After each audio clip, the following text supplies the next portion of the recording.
Mas o que é disciplina? Porque eu ia perguntar, é possível uma escola sem disciplina, mas eu tenho refletido muito sobre esse conceito e acho que eu desaprendi o que eu aprendi. Eu acho que eu não sei o que é disciplina. Exato.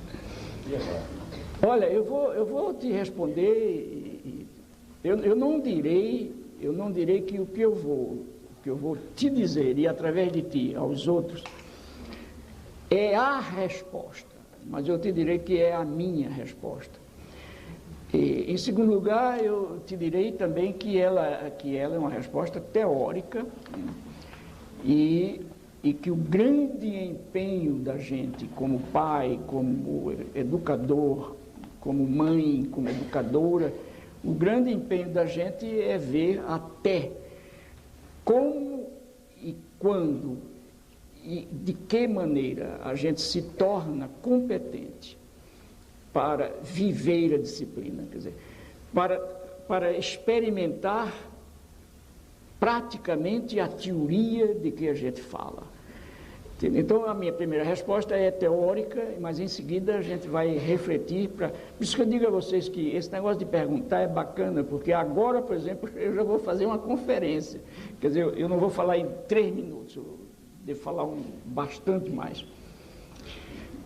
Bem, em primeiro lugar, eu acho que precisava ficar muito claro uma coisa que teoricamente está sempre clara, mas que praticamente está sempre obscura, e que é a seguinte: não há liberdade sem disciplina.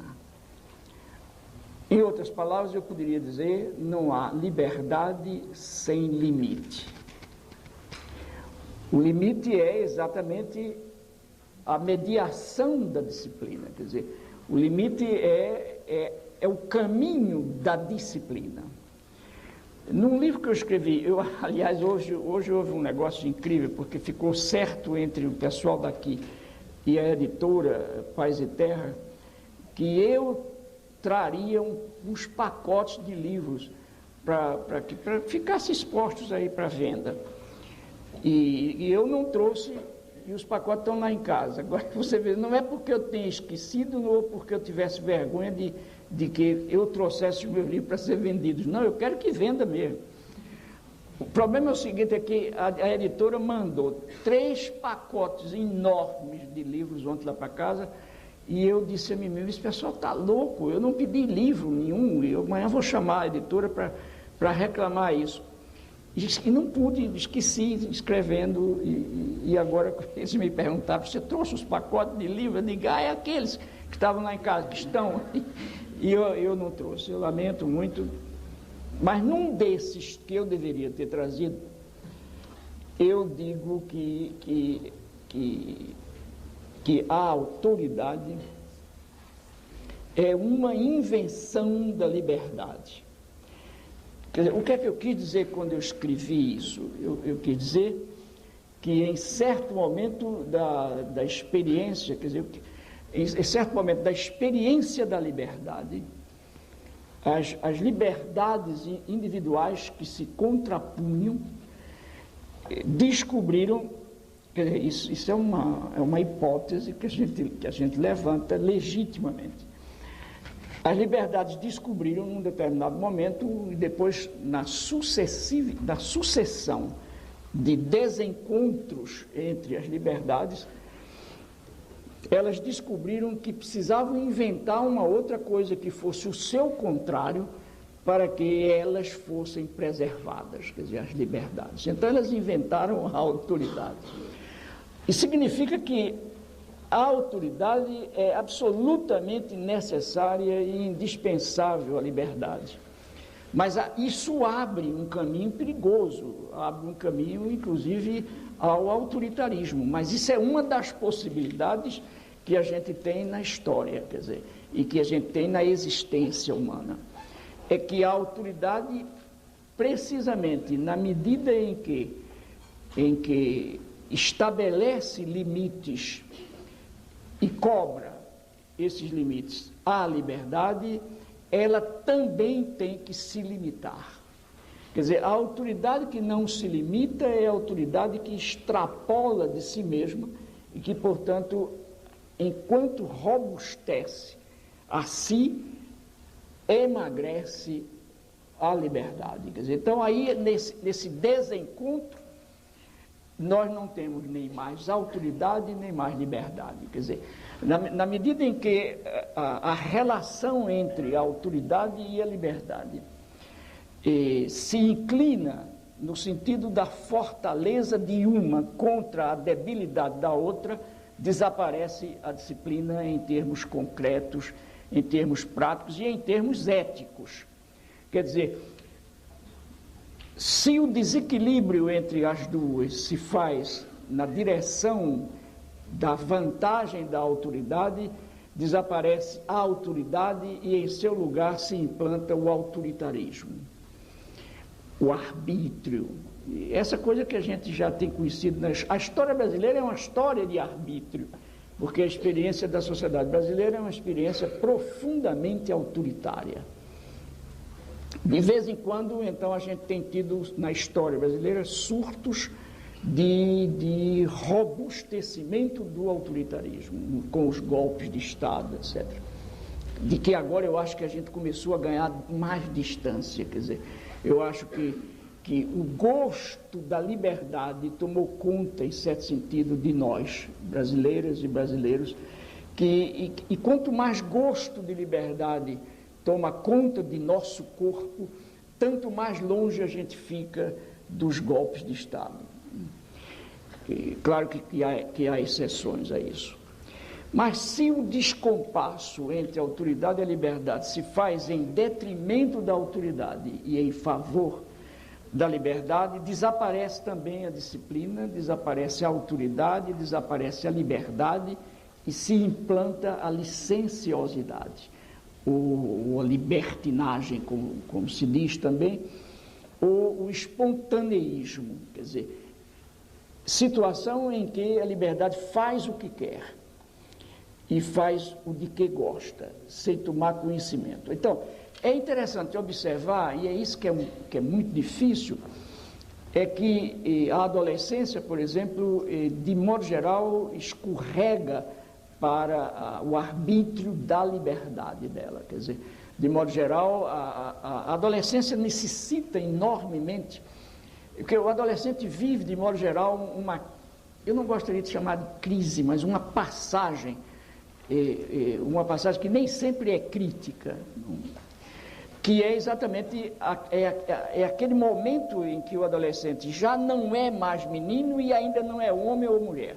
Quer dizer, é o meio termo, e ele fica de vez em quando pagando pelo fato de que ainda não se definiu. Quer dizer, ora se pensa que ele é criança, ora se cobra dele o de que não podia ser cobrado, que nem é homem ainda, nem é mulher. Quer dizer, o adolescente está em processo de... E é uma etapa meio difícil, indiscutivelmente, porque é uma etapa, inclusive, em que o adolescente ou a pessoa procura os padrões de si mesmos, mas às vezes não acredita na própria forma de estar sendo, se pune. Quer dizer, uma série de... É um momento meio difícil, às vezes. Nem sempre os adolescentes vivem dificuldades grandes. Eu até que vivi uma infância muito difícil, tive uma adolescência sem problemas, esses tais problemas. Mas bem, a questão que se coloca, teoricamente, seria muito fácil você dizer, por exemplo, a disciplina está exatamente na harmonia ou na relação equilibrada entre a autoridade que estabelece limites a si e a liberdade, e a liberdade que, introjetando a própria autoridade eticamente, passa a ter uma autoridade interna. Isso é um processo muito bonito, porque psicologicamente é isso mesmo, quer dizer, a liberdade introjeta, quer dizer, põe dentro de si a autoridade que, sendo no começo externa a ela, liberdade, no momento em que a autoridade é interiorizada pela liberdade do ponto de vista ético, a liberdade virou também a autoridade de si mesma. Quer dizer, eticamente é isso. Quer dizer, eticamente a liberdade implica a presença em si do limite da autoridade. Quer dizer, é como se a liberdade passasse a viver o seu próprio limite que ela internalizou da autoridade externa. Quer dizer, eticamente é isso, filosoficamente é isso. Agora, na prática, nem sempre é isso. Quer dizer, o difícil e a dificuldade não é apenas da autoridade paterna ou magisterial, quer dizer, do professor, mas a dificuldade também é da liberdade, de aceitar a limitação necessária e indispensável. O problema da gente, do educador, eu acho, da educadora, está em que nos vejamos, enquanto autoridades, professor ou professora, nos vejamos no exercício dessa autoridade, quer dizer, até que ponto não estaremos, por exemplo, violentando sem querer, de formas as mais variadas, a liberdade do educando. Quer dizer, os pais e as mães começam em casa um processo antes da escola, um processo, às vezes, que prejudica o crescimento da liberdade. Quer dizer, às vezes são as mães ou os pais, os dois, que como é que eu diria, são tão cuidadosos do filho, da filha, são tão defensores do filho e da filha, que não podem o filho e a filha expor-se demasiado, porque o pai e a mãe ficam com medo, ora da morte física mesmo do filho, ora da morte disciplinar, quer dizer, ora, os meninos dos vizinhos são sempre os que estão errados, os filhos da gente são sempre os certos, ameaçados sempre pelos filhos dos vizinhos. E cada vizinho vê o filho do outro como ameaça a seu filho. E se cumprimentam bem na rua, etc., mas dentro de casa estão pensando sempre que o filho do vizinho vai ensinar porcaria ao filho da gente, vai ensinar nome feio, não sei o que, nada disso. O filho de todo mundo é igual ao filho da gente, entende? E esse é um aprendizado social e não só individual. Quer dizer, mas uma família que cuida demais do filho, que evita que o filho se exponha, que não deixe, que não permita que o filho se experimente até em coisas perigosas, mas é que é preciso que o filho se experimente. Evidentemente que nós não podemos deixar que um filho nosso de 3 anos se experimente na janela de um 4º andar de um edifício, porque aí ele cai mesmo e morre, entende? Quer dizer, isso não é possível permitir em nome do crescimento do filho, pelo contrário, em nome da vida do filho a gente proíbe, a gente fecha, a gente tranca. Eu tive um grande amigo, um grande filósofo brasileiro, morto já, um dos homens mais fantásticos que eu conheci, o professor Hernani Fiore, do Rio Grande do Sul.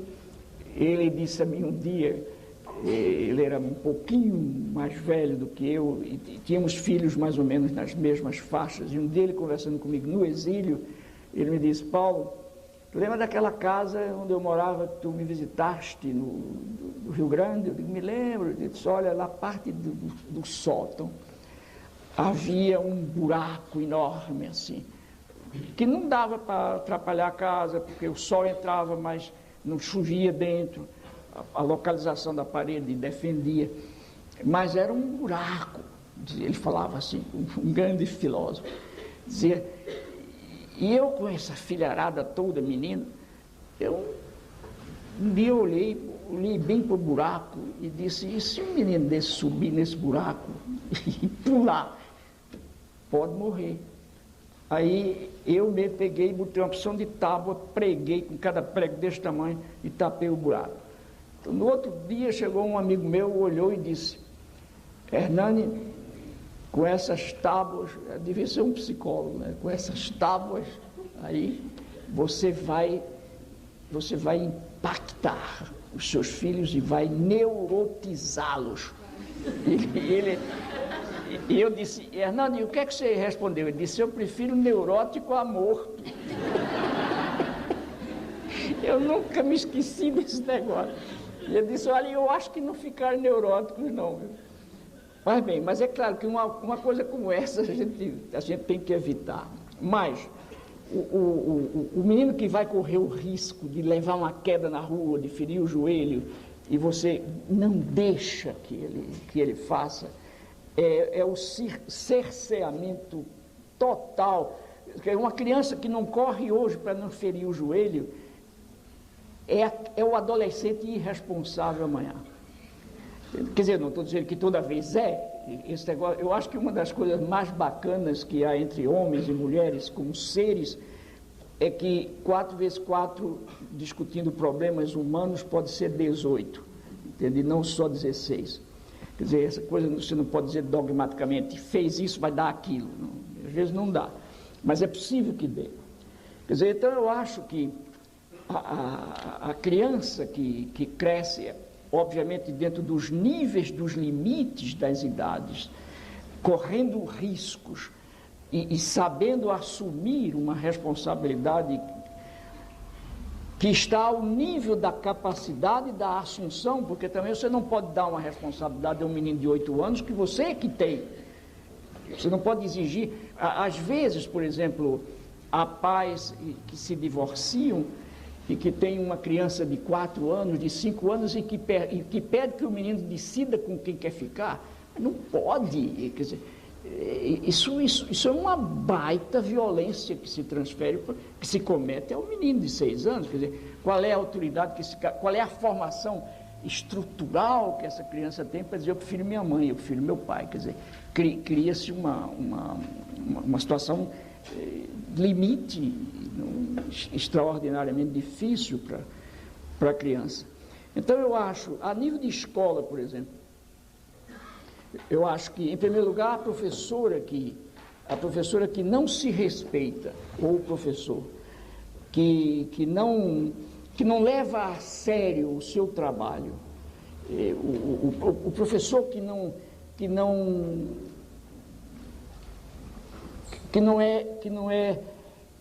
mantém horário, por exemplo. Eu sei que, ainda hoje eu falei muito sobre o desrespeito do poder público nesse país, desde que inventaram o Brasil.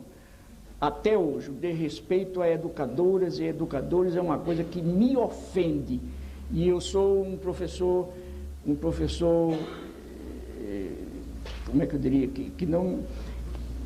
que tem uma situação diferente. Quer dizer, eu não sou a média, eu sou um professor atípico no Brasil.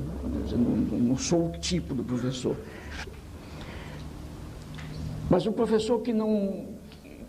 Eu acho que o professor, nós, professoras e professores, temos que brigar.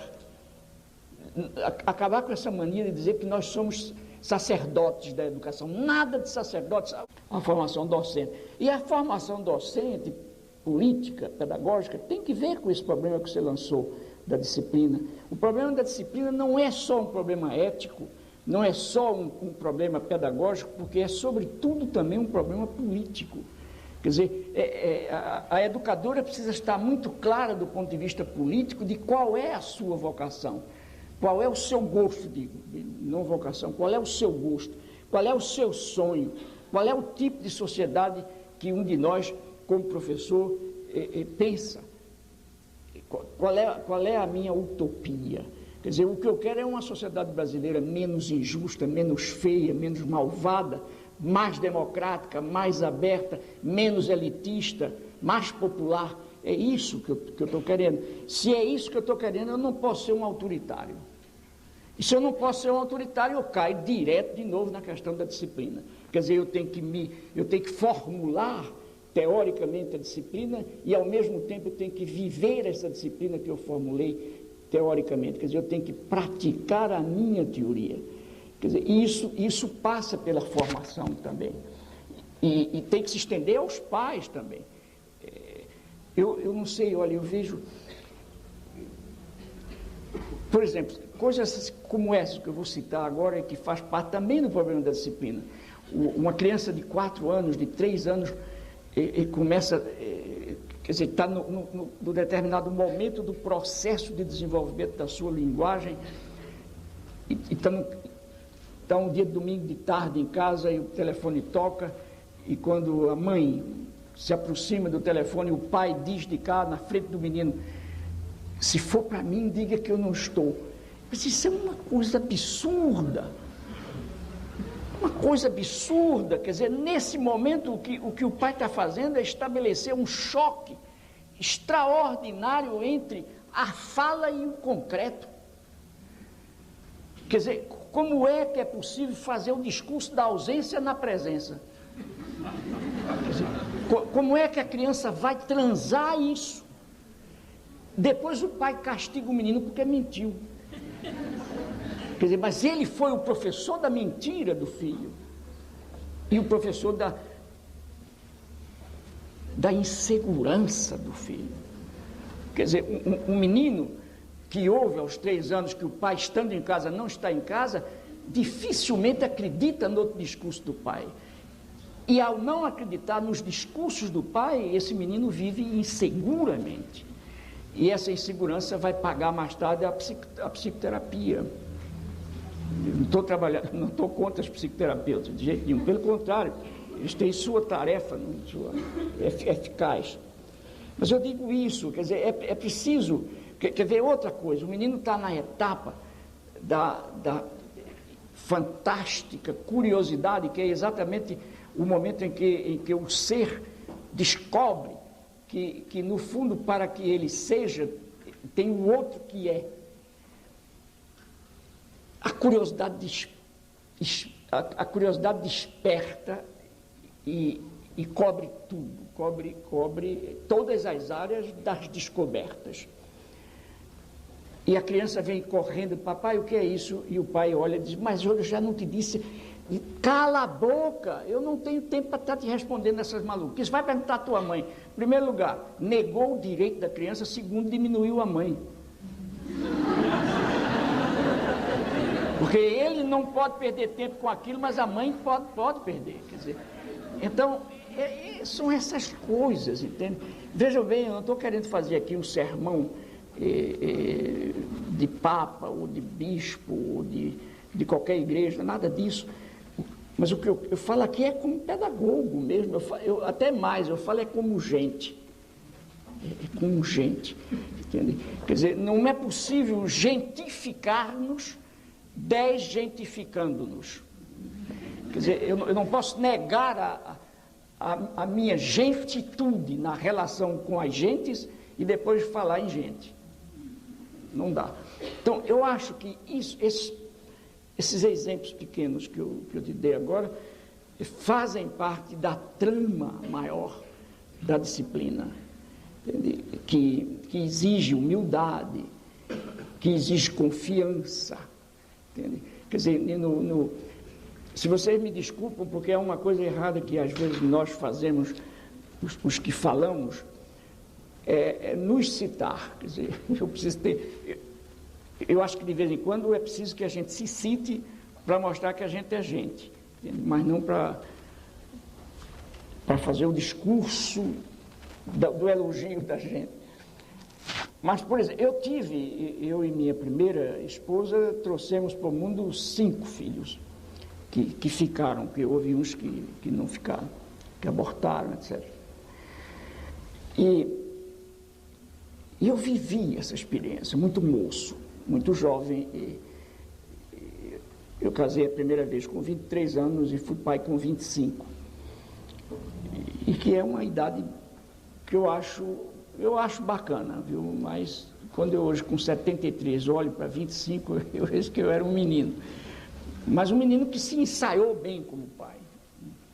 Porque no fundo, uma coisa que eu comecei a descobrir, a intuir,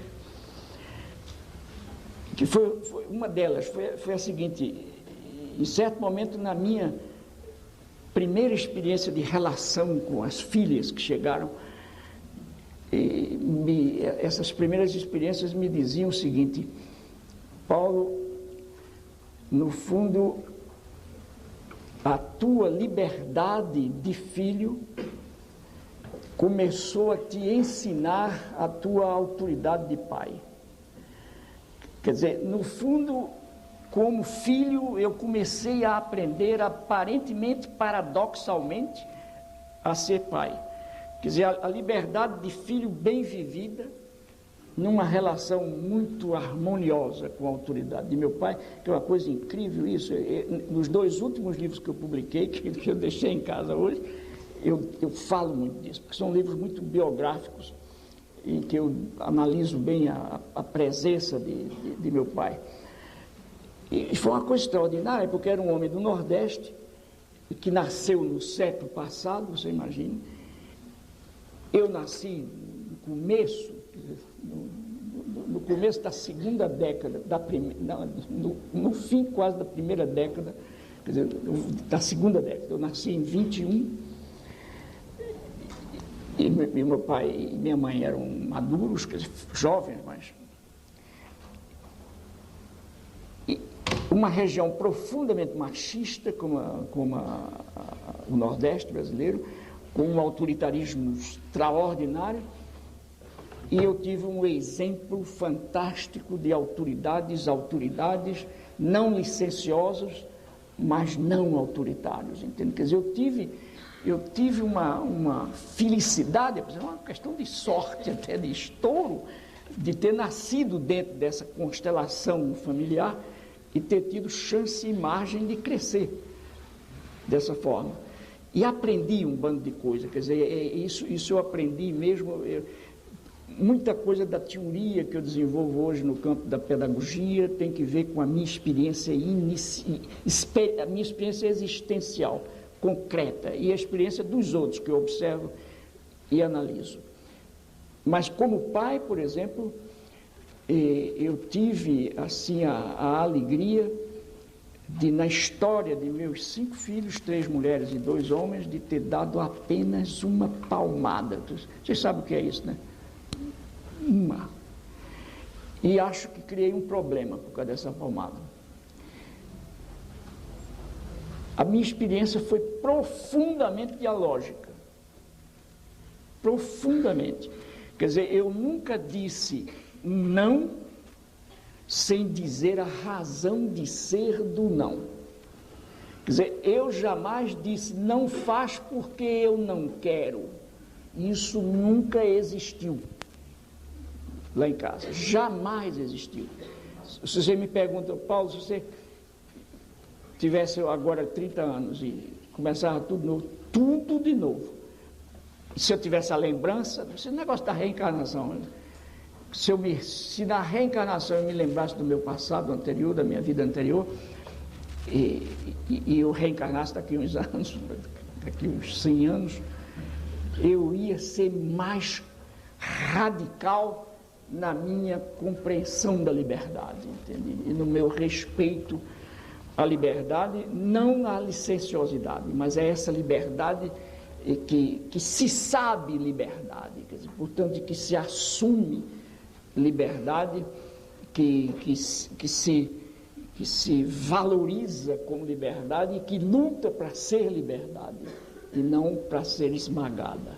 Quer dizer, eu acho, para terminar, porque eu terminei fazendo uma conferência enorme de tempo, eu acho que esse é um tema fundamental, mas os adolescentes, no meu entender, e os meninos mais novos deviam ser chamados também a dar um palpite seu sobre a disciplina. Por que não? Eu não tenho dúvida nenhuma de que é possível cada vez mais você exercitar uma experiência de reflexão séria na criança, ao nível dela.